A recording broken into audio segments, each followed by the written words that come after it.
कृषि संबंधी कानून के विरोध में हाउसिंग बोर्ड की चेयरमैनी को ठुकराने वाले जननायक जनता पार्टी के बरवाला से विधायक जोगी राम सेहाग रादौर के गांव डोलरा में पहुंचे, जहां लोगों ने फूल मालाओं से उनका जोरदार स्वागत किया। इस अवसर पर एडवोकेट सुरेंद्र सिंह सांगवान के निवास पर पत्रकारों से बातचीत में सेहाग ने कई मुद्दों पर बेबाकी से बातचीत की।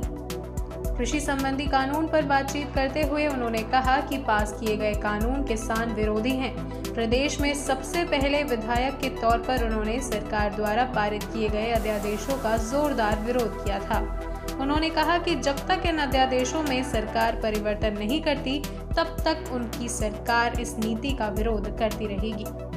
जसपा विधायकों की सरकार में अनदेखी किए जाने के सवाल पर उन्होंने जेजेपी विधायक राम कुमार गौतम पर निशाना साधा। जब से ये विधेयक आए हैं, मैं इस विधेयकों के खिलाफ रहा हूँ और आज भी पूर्ण रूप से खिलाफ हूँ। जब तक इनमें आमूल-चूल परिवर्तन नहीं हो जाता, तब तक जो है मैं इसके खिलाफ रहूँगा इन विधेयकों का। जब ये हो जाएगा कि हमने जो है MSP भी मिलेगा, हमारा माल भी बिकेगा समय पर और हमें पेमेंट भी समय पर होगी, उसकी गारंटी हो जाएगी, फिर मतलब जो है मैं सरकार के साथ बात संभाषण में लाऊंगा इन विधेयकों। नहीं तब तक मैं विरोध में। दादा गौतम जी बार बार किस चीज़ को उठा रहे हैं? वो तो यही उठा रहे हैं ना, आपको मुझे मंत्री नहीं बनाया या वो सारे के सारे जो है दुष्यंत जी के पास महकमे हैं, किसी न किसी के पास तो होंगे। सरकार में एक लिमिट है, 14 मंत्री से फालतू बन नहीं सकते, 12 बने हुए हैं, तो किसको बनाएंगे? मैं ये कह दूँ मेरा को मंत्री नहीं बनाया, मैं इसलिए नाराज़ हूँ। ये तो मुख्यमंत्री का अधिकार क्षेत्र है, वो अपनी टीम में किस किस को शामिल करना चाहता है। मुख्यमंत्री ने जो ठीक लगे वो करे। अब मैं मेरे लिए लड़ाई लड़ूँ, मैं मेरे लिए को मुझे मंत्री बनाओ, मुझे ये करो, वो तो मेरी अपने लिए होगी ना।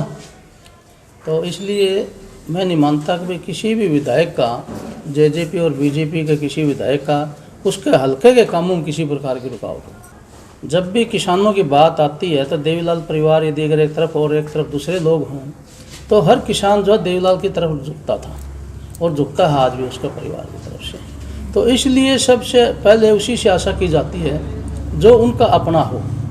जिस परिवार को किसान हितैषी, किसानों का रखवाड़ा सब कुछ मांगते हैं, इसलिए दुष्यंत जियों से मांगते हैं। मैं आपको, मेरे साथ भी ये बात हुई है, मैं आपको बताता हूँ। हमारे हिसार ज़िले में 7 MLA हैं। मेरे को भी कहा जब मैं इसके खिलाफ बोला शुरू में, अगर आप सबसे पहले बोले हो, बहुत अच्छी बात है, बड़ी बड़ाई की बात है। मैंने कहा आप ये देखो, 7 में सबसे पहले किसका फ़र्ज़ बनता था? आवाज़ उठाने का। जब वो मेरे को कहने वाले ने देखा ना, बिला जी आपका बनता था, तो मैंने इसलिए उठाई आवाज़। तो इसीलिए हम जो किसान हैं जितने भी हैं, वो दुष्यंत जी से इसीलिए मांग रहे हैं कि हम जो है सबसे नज़दीक दुष्यंत जी को मांगते हैं। भाई देवीलाल परिवार को किसान का सबसे नज़दीक मांगा गया है, तो इसलिए सबसे पहला फ़र्ज़ उसका बनता है आवाज़ उठाने का, उसके खिलाफ ही हम बोलते हैं। ये रीज़न है।